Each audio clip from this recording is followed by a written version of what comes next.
My guest this week on Podcasting Them Softly, and I thank him very much for joining me. He is the Dragon, Don, the Dragon Wilson, 11-time professional kickboxing champion, Hall of Famer. One American critic possibly said the greatest kickboxer in American history. He is the star of many, many, many, many movies. But of course, if as we were just saying, unless you've rented a video recently, you might have seen them. Unfortunately for us, most of them are coming out on DVD. He is the star of Bloodfist 1 through 8, Ring of Fire 1 through 3, Operation Cobra, Blackbelt, Cyber Tracker 1 and 2. He's in Batman Forever, Futurekick, Sci-Fighter, Scorpion King, For Profit, Terminal Rush, in which he started with Roddy Piper. He is a martial arts wizard. I am a huge fan. Don Wilson, thank you for being on Podcasting Them Softly. Wow, Ken, I've been doing interviews for 30 years. That's the best intro I think I've ever had. Thank you. Well, like I said, when I want to talk to someone, I usually sort of say, well, if I'm a fan first, then it's definitely on, and I'm definitely a fan because I've seen, I've probably seen just about all of your movies, and including your recent one, which we'll get to. We'll talk a little bit about just you first. But your recent film that you're doing some promotion for at the moment is The Martial Arts Kid, which we'll talk a little bit about. Right. Well, that one actually came out last year. The most recent film I have in release is called Paying Mr. McGetty. Oh, okay. That's a action comedy. Okay. Coast starring Marcus C. Taylor. Right. And that one's in the film festival circuit right now, and probably will be released to the general public in a few months. So that's the most recent. But The Martial Arts Kid, of course, as you said, it is my most recent wide release. Yes. All right. So let's go back. I mean, I don't like to always assume that people I don't want to assume that people don't know who you are, but I always assume that there might be a few people that don't know who you are. Even though they should. Well, we gotta get rid of those people. Who are those people? They can't be your fans, Ken. No. They don't know who the Dragon is? Well, we better give them a slight education then. Yes. Anyway, for the people that don't know, Don, who you are, let's talk a little bit about your rise to prominence. Your father is American, your mother was Japanese. You were born actually in Japan, but then came. No, my brother was born in Japan. Oh, your brother was born in Japan. I was born in Fulton, Illinois, which is in the middle of the U.S. Okay. Yeah, my brother was born in Okinawa, but I was born in the U.S. All right, I'm sorry. Okay, so you made you were a bit of a star athlete in high school and then in college. Then you come to martial arts. Now, I spoke with a mutual friend, Richard Norton. Yes, you know Richard? We worked together, and I respect him as a martial artist and actor. Yeah, and Richard came to his current day status through the martial arts as well. You through kickboxing, he through karate. So I guess. Obviously you had a great passion for the martial arts early on. Yeah, or kickboxing. I started about 18 years old in the Coast Guard Academy, and it is one of the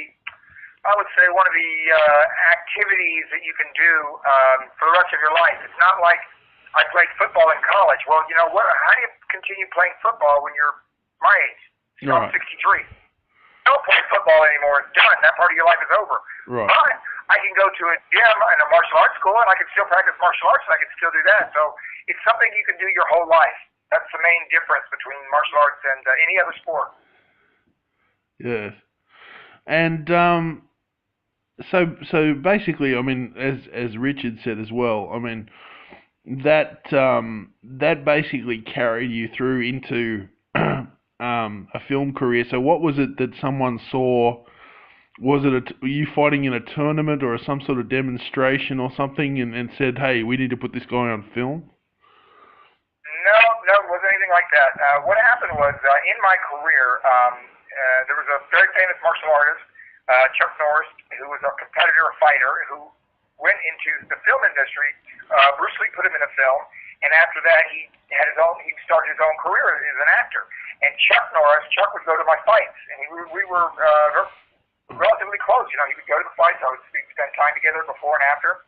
And Chuck Norris suggested that when I retire from kickboxing, I move out to LA and try to be an actor, because he said that it became a very, very good, fun second career for him. Right. And that's what I did. I retired 3 times as a kickboxer. And the first time was in '84, so in '85 I moved to LA. '88 I did Bloodfist, and I've been starring in films ever since that time. You know, once you star in a movie in Hollywood and it makes money, you have a little bit of a career. Right. Yeah. Well. Okay. Well. So there you go. Ironically, when I was talking to Richard last, Richard's beginning was similar. He met Chuck Norris, and Chuck and him trained together a little bit. And when he was making the film The Octagon, he offered Richard to come and have a go. And so Richard never looked back after that. And of course, Richard, like yourself, like a lot of martial artists, there's quite a core group of you that are famous for, like we were talking about earlier, being part of the video revolution. Like Cynthia, who's in the martial arts kids. I consider that my amateur career. Okay. As an actor, I built up a good, successful amateur career, and when you're working now with the bigger budgets and the bigger studio films, yes, then I consider myself a real pro. Then when you start, So I guess you could still say I'm still building up my career, because I'm still doing independent films. I'm saying nothing negative about them. It's really enjoyable to do an independent film. Yeah. But everybody aspires to do the bigger studio projects, of course. Yeah. But like I was saying, you're part of a group, and I've seen group pictures of you all, of a group of martial artists turned actors that are pretty iconic, like Keith Vitale, like Cynthia Rothrock, like Matthias Hughes, like Lauren Avedon, like Richard Norton. It's a great sort of little group, and you all have your own little niche. I mean, your predominant style is kickboxing. They each all have their disciplines. I mean, and also you came out of a time too, that when they saw a new sort of fighting style, they were very itchy to find a vehicle to make films. I mean, I remember when probably the last one I remember was that gentleman Jeff Speakman, who was a Kempo star, and they said, "Well, we've got to try and find a vehicle for him to be in pictures." Your style was obviously kickboxing. Van Damme had his own sort of, very balletic way of fighting, which rose him to prominence. Yep. I guess, what is it? Lee actually had the wire work. He did the wushu, which is kung fu, and then he did the wire work. Remember, in earlier films, he would jump up in the air 20 feet and things. Yeah. So that was kind of unusual for the Western audience. The Western audience wasn't used to seeing the wire work like that. I guess I've got to ask, what was it like watching, because you're a guy who came into prominence when video was king. What has it been like watching the transition, if you will, from that period to now, where video basically no longer exists? Well, I like the fact that you could do, as I said before, I did 5 movies in one 13-month period. Right. I filmed them, they were released, and they were all successful.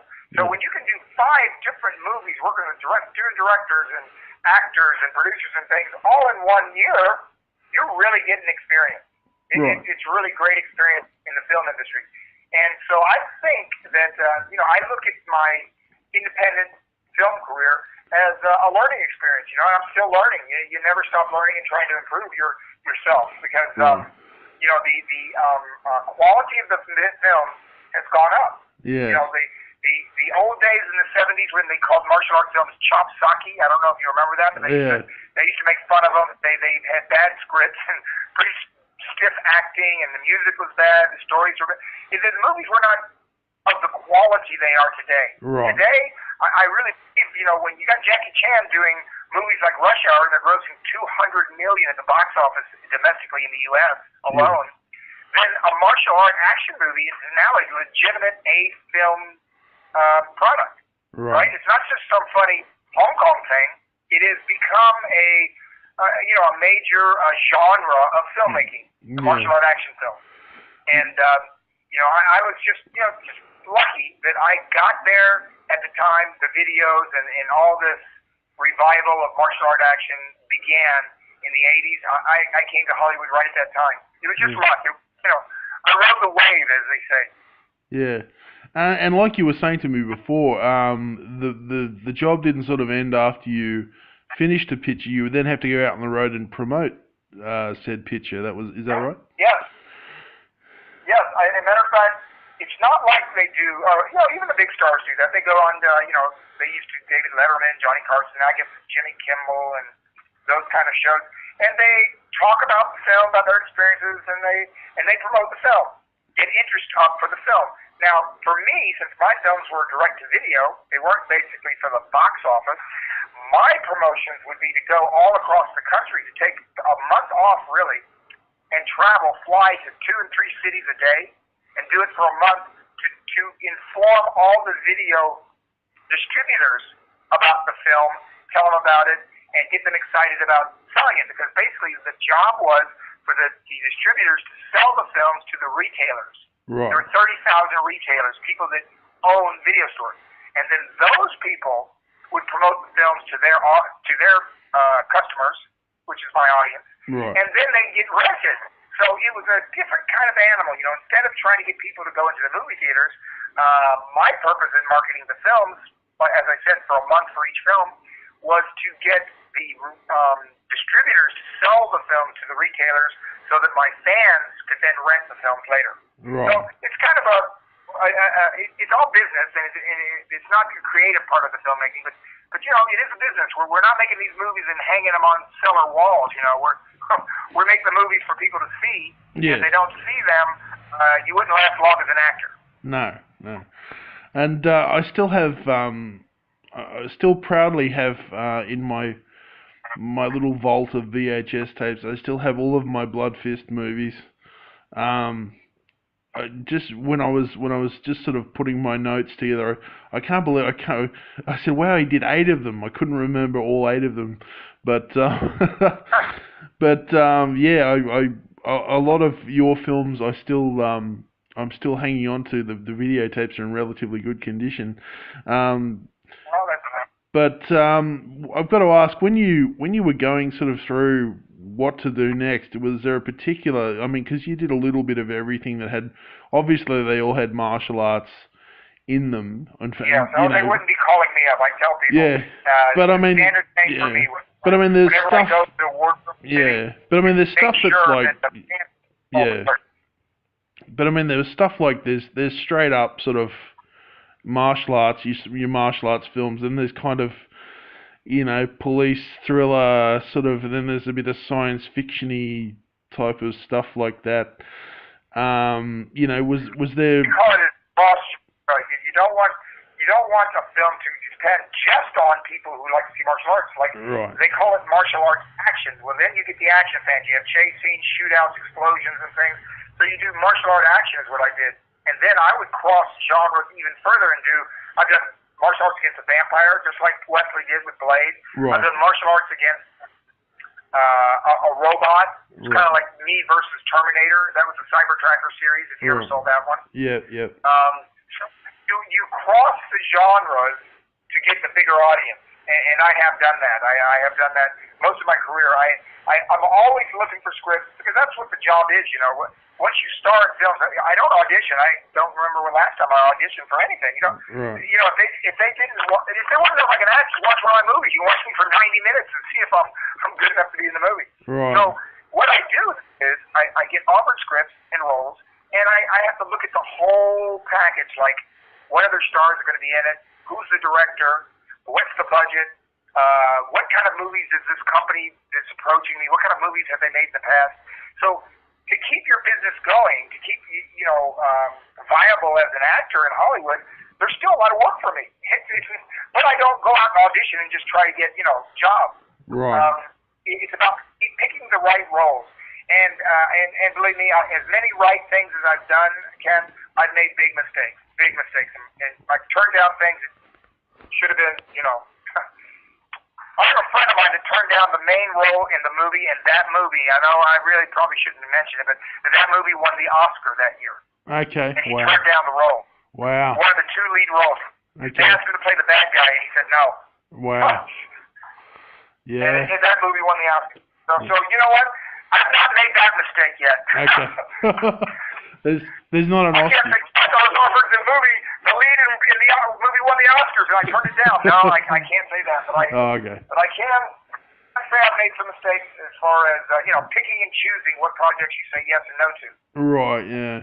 I was very surprised to see you. I was watching The Scorpion King not that long ago, The Scorpion King 4, and was very surprised to see you. You didn't really see what I did, though. I rehearsed for 4 days. Yeah. I had the big action opening. Right. And the very first take on the set, and I'm not saying this to say anything negative about the actor.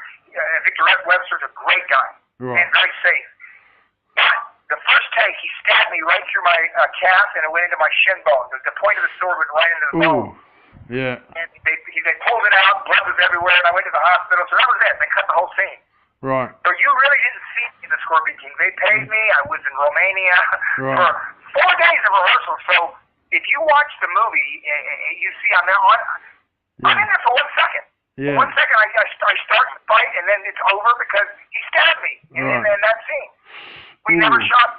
The scene that I really rehearsed was never shot. Never in the movie. Wow. Okay. But those things happen. These are action films, and nothing to say against Victor Webster. We didn't rehearse together, by the way. He rehearsed with stuntmen. I rehearsed with other stuntmen. That was the first time we got together on the set, and it was a one-take scene for me. Right. Ooh, that's no good. But this is where you said that you're at now with your career, coming in and doing these smaller parts. As you were saying. They call them cameos. Cameos. And all the actors do them. I never did them before because I didn't realize that they'd be as much fun as they are. Right. And I didn't realize that they'd be as much money. So me being inexperienced, because to do a cameo, let's say in an ultra low budget movie, well, of course they don't have much money, and it's not the same as when you're doing, let's say, I'm appearing in a comedy. I've actually appeared in a few comedies now. Just 1 or 2 scenes, and then I'm gone. Right. And it's fun. It's a whole different mood on the set, and I don't know. I was really pressured in the very beginning of my career, the first probably 10 or 15 years, pressured that every movie had to be profitable. Right. Because I didn't want to have a couple of bombs and then be out of the business, because that's what I was afraid of. Right. But when you do these cameos, it could lose money, but no producers and their directors are going to blame me because I'm only in one scene, right? They're not going to say, oh, if they didn't have the dragon in that movie, it would have made a big profit. Right. But but it's there's nothing but good when it comes to doing cameos. I've really enjoyed the last few years of my career. Right. We were talking before we started recording. For the people that don't know, or the people that aren't as let's just say meticulous as I am when it comes to their movie watching, you're in Batman Forever. You're the leader of the Neon Gang. Yeah, I'm a skull. A skull. The makeup is a skull face. Yeah. Can you tell us again your steak story from from Batman Forever, the catering thing? Oh, you mean the mistake I made afterwards? No, well that too, but the catering. Oh, you mean the steak? You mean the eating mistake? Oh. Yeah. Well, yes. Okay. Well, on my budgets, they have a caterer, and he comes with a big truck, and they cook. Everybody gets the same food. It's like a buffet thing, and it goes out there. That's what they do. It's good food. I'm not complaining about eating on any of my sets. They're fine. But when you're on Batman Forever, and they have $100 million budget, and it's the 10th pole movie for Warner Brothers. Yeah. When it comes time to dinner, I said, hey, when do they eat or whatever's on this road? Anytime you want, you can just go to this trailer and tell the chef what you want. And you just walk in there and just tell him, I want a prime rib, or I want Caesar salad, or you give me a baked potato. You just tell the guy what you want and you get it. So they treat the stars pretty good when you're talking about studio, big budget, $100 million movies. Yeah. And what is it? Believe me, I could not eat enough to dig into Batman Forever's budget. Right.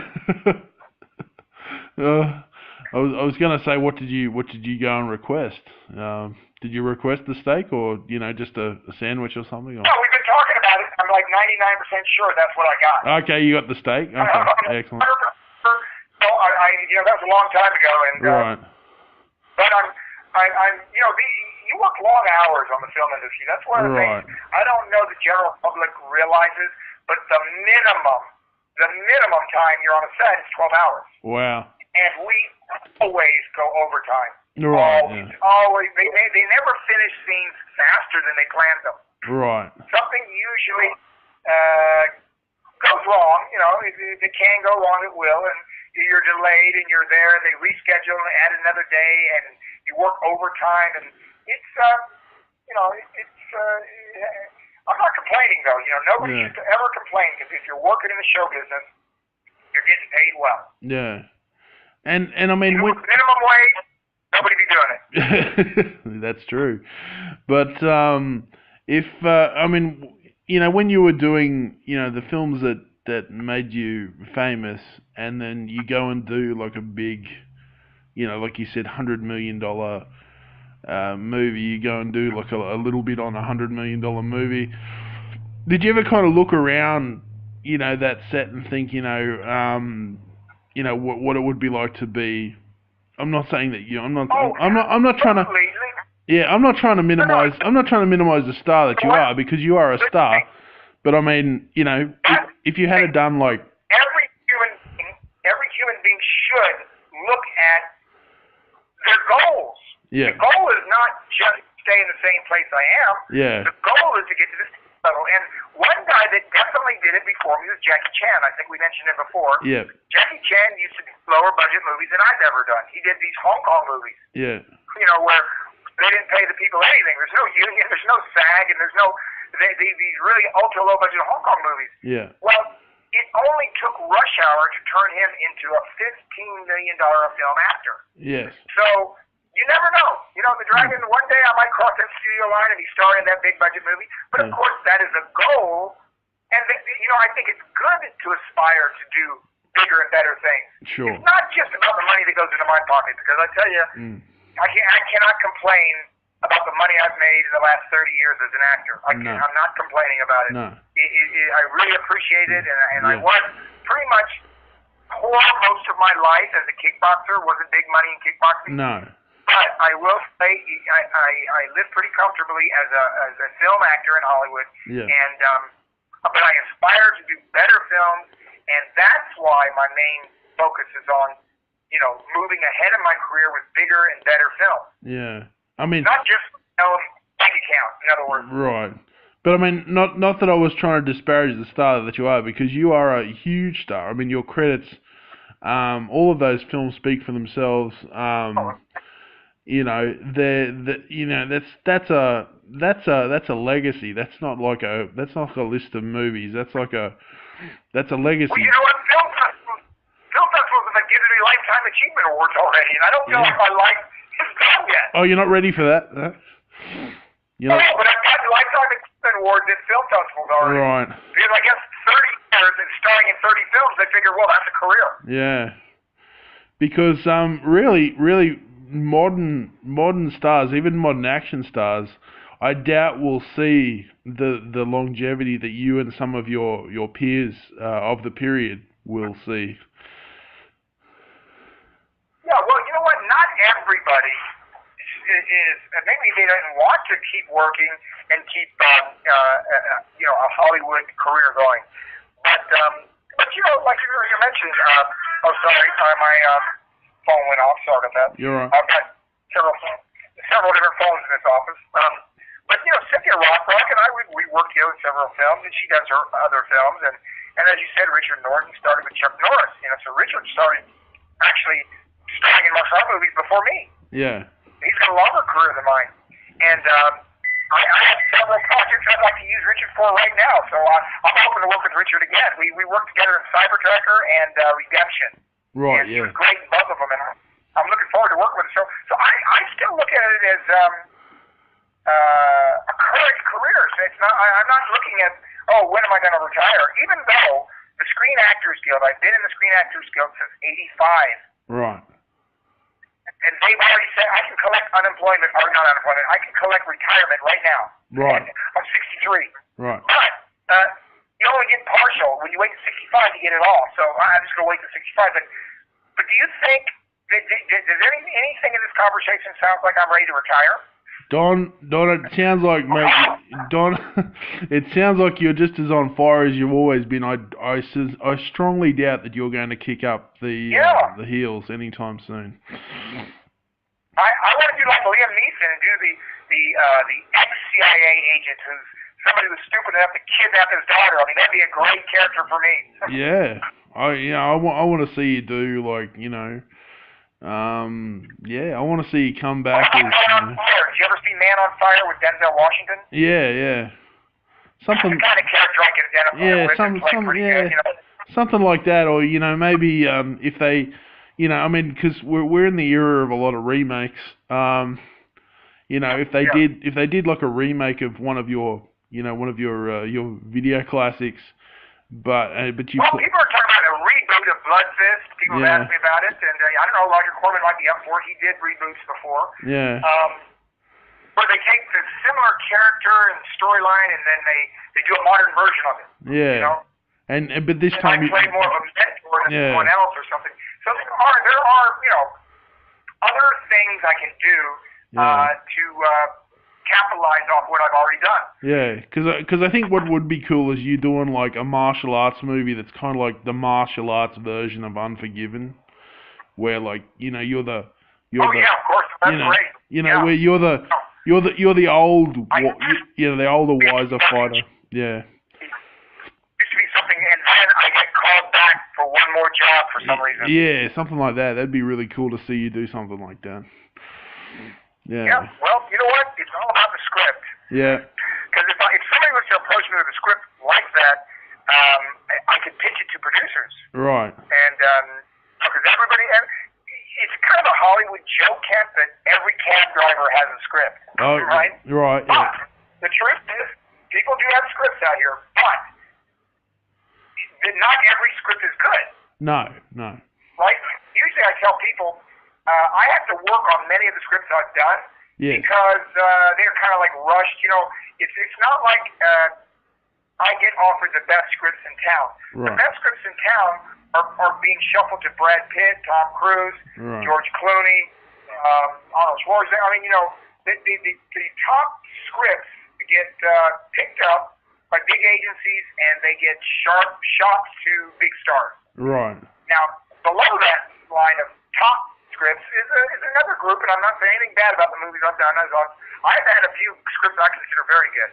Yes. And but all the ones that we do get, we work on. And when I say we, I'm talking about the producer I'm working with, the director, and myself.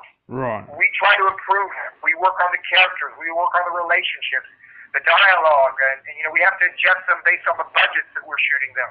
Right. Some writer might write it for a budget of $20 million. Right. And then when we get it, you have to do it for less than $1 million. Yes. So, it's not that easy, and you have to lose scenes. Things change in movies based on budgets, and we have to do all that. There's a lot of adjusting throughout my career on the scripts. Right. So that we have the ability to make the movie. Totally. Well, I'm a bit of a Sunday screenwriter, so I might have to sit down and work on that Unforgiven, the martial arts Unforgiven, and hey, you might win the Academy Award. Think of it this way. Sylvester Stallone. I studied things before I did. I studied boxing and kickboxing, and then before I became a kickboxer, and I studied the movie industry. Now Stallone, like I admire. I'm friends with his brother Frank Stallone, so that's my connection. I have done things for Sly and met him. But Sylvester Stallone was a ticket terror. Now that's the guy who shows you your seat in a movie theater. Right. Yeah. You know, he would tear tickets, and then he has a flashlight and he shows you where you're supposed to sit. Yep. That was his job when he wrote Rocky. Right. And he wrote it, he said, in 3 weeks based on a real-life fight, which was Chuck Wepner and Muhammad Ali. Muhammad Ali had a fight with an unknown boxer named Chuck Wepner, white boxer. And he wrote the story, and it just in a few weeks. I mean, now it was rewritten several times before it actually made it to films, but still, I'm saying the basic story, there's no school that can teach you how to win an Oscar. You know, he just had a great idea, and he did the work, and 3 weeks later, he was actually offered supposedly up to $300,000 for the rights, but he would not sell the rights because he wanted to be the star. Right. And the studios wanted Ryan O'Neal, James Caan, those kind of guys to star in this movie, but Stallone said no, he has to star. So eventually he got it made, and then the rest is history, Hollywood history. But, you know, if you want to write a script, you don't have to go to a school. You're a movie fan. You can just write the basic story. Yeah. And even that can be handed to a professional screenwriter, and a script can come out of it. Yeah. So you never know. You know, don't. Well, I might. You've inspired me. I might, you know, having sort of enjoyed your catalogue of films all these years, I might sit down one afternoon and try and come up with this Unforgiven of martial arts films and run it by you and see what you think. Well, listen, I like the concept of Unforgiven. It's basically older guys who used to be tough, get forced to do something difficult that you wouldn't expect them to accomplish. They overcome all the obstacles to be winners, to still show, even at their later years, their character to get them through it. Now, another concept I like, though, is a movie called Billy Jack. It was the first probably martial art movie in America. Yes. It's called Billy Jack. Yes, I remember it. He was a heroic guy. He was a Vietnam veteran who was protecting a bunch of American Indians. Yeah. And that's what made him noble, basically, because he was risking his life to protect these Indians. So something along that line. You know, Clint Eastwood did a film called Cadillac El Dorado, I think, or something. Yeah. Where he was a veteran who was protecting some young kids in the inner cities. So I like that. That concept I like. So if you come up with something where an ex-kickboxer, say Navy Team SEAL guy or whatever has to do something, and he makes a comeback back into the action world, that would be kind of an interesting thing. And of course, much more suited for me at my age now. I'm 63. Right. So I'm not an up-and-coming kickboxing champion, right? The roles I did before with Bloodfist, you know, the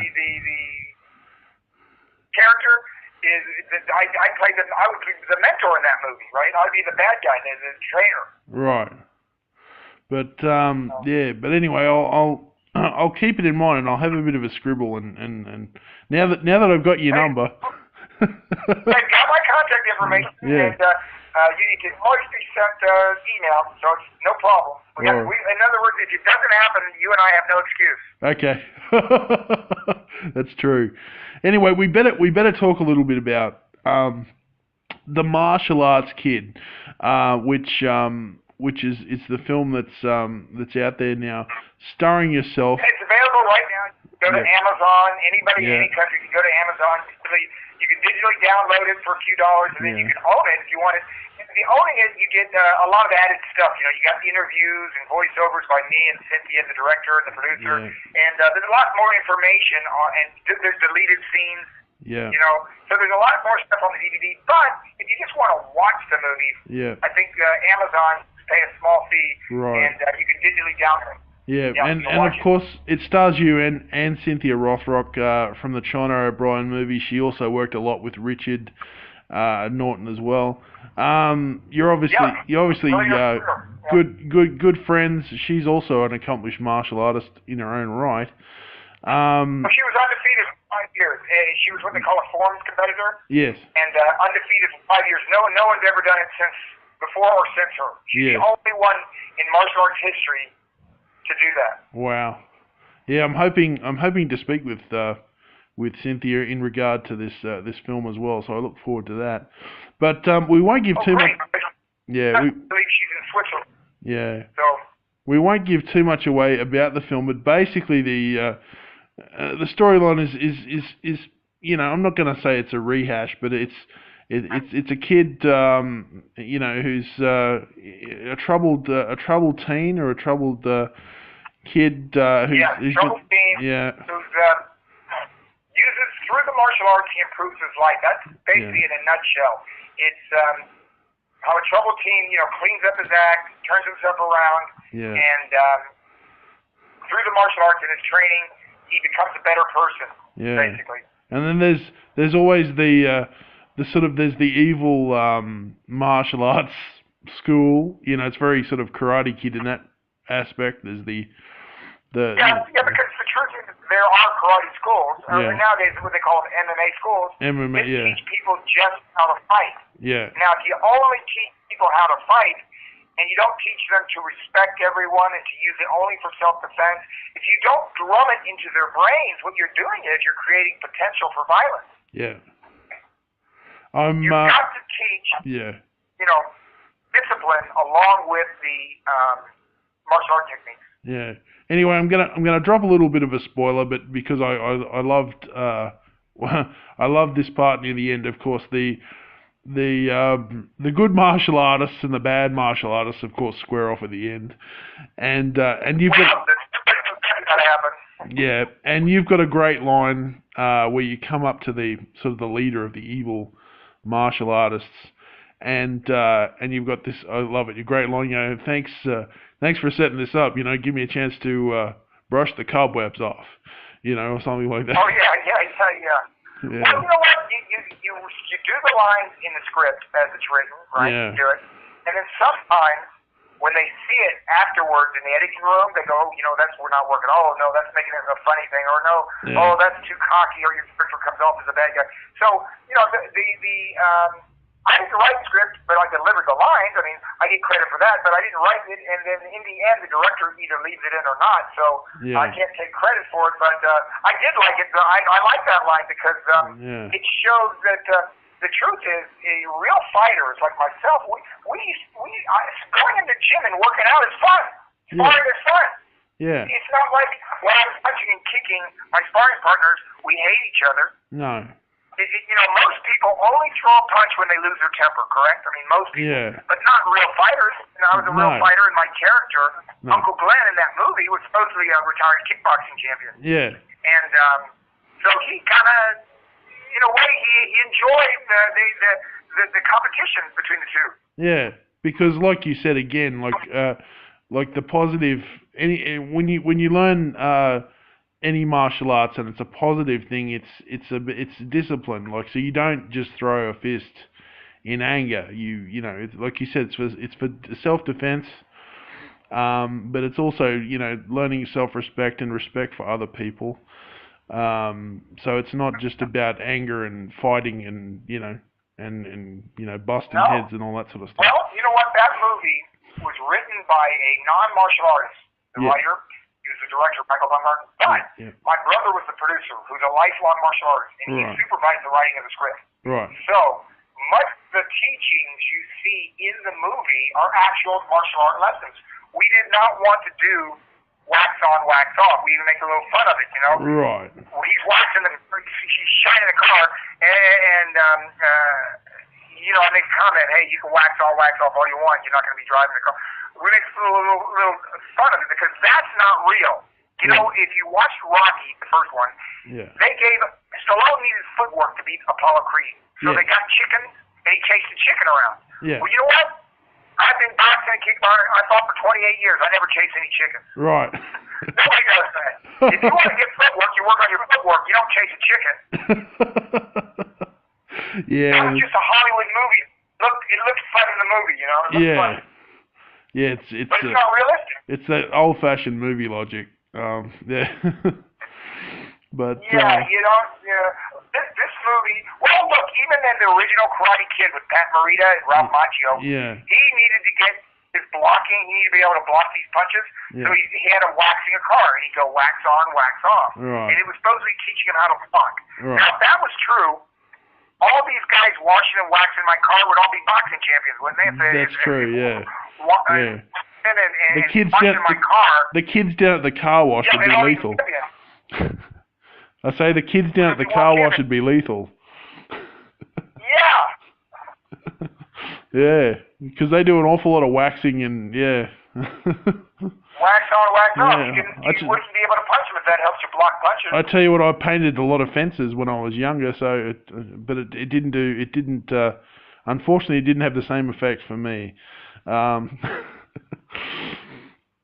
But listen, Don, it's been absolutely incredible to have you on the show. I hope that your career, it's certainly not slowing down. It seems like it's almost speeding up. I hope that the martial arts kid and the other films that you are doing are coming out and being well received. I hope that thanks to the digital revolution that the whole of your former catalogue can see the light of day and be enjoyed for the absolute pleasures that they are. And I hope that we get to talk again and maybe promote the next one, or maybe we'll just talk again and we'll try and get this movie of ours that we seem to want to get you in Clint Eastwood sort of status now. Oh, that'd be good. I like that. Yeah. That sounds very good, and I think it would be successful as well. Yeah, the kickboxer with no name, but he does have a name. He's Don the Dragon Wilson, and we thank him. Yeah, but I like that though, because Clint Eastwood he was the man with no name, wasn't he? Was that right. One of his titles? Sure. That's right. But yeah, kickboxer with no name. Wow, I like that. Yeah. Don't say too much. Somebody's gonna come around and steal it from you, man. That's the way Hollywood is. You'll go to your internet one day, and there it'll be selling on Amazon. Kickboxer with no name. I don't mind as long as they. Yeah, I don't mind as long as they put you in it. Don, it's been an absolute, as a fan first, it's been, first of all, absolutely a treat to talk to you in person. It's also been great to have this interview on Podcasting Softly. For a man your age, you are absolutely on fire. And thank you. Yeah, I hope it only continues. And I hope that anything and everything that you do is successful, and we certainly look forward to the future exploits of Don the Dragon Wilson. Any final thoughts? You know what? It's shows like this that help support me and my career, so I appreciate it. Thank you. Sure. Well, we love to have you because we're all fans, and we've been there. We were there in the beginning, and we're still with you. So it's great to see not only that you're still working, but you're just as vital and as enthusiastic as you ever were, and that can only lead to great things. So this has been Kent Hill again for Podcasting Softly. My guest Don the Dragon Wilson. It's been an absolute pleasure to have him. Thank you for being on the show, Don, and we'll see you all next time. Great. Thank you very much, Ken. Bye-bye. Okay.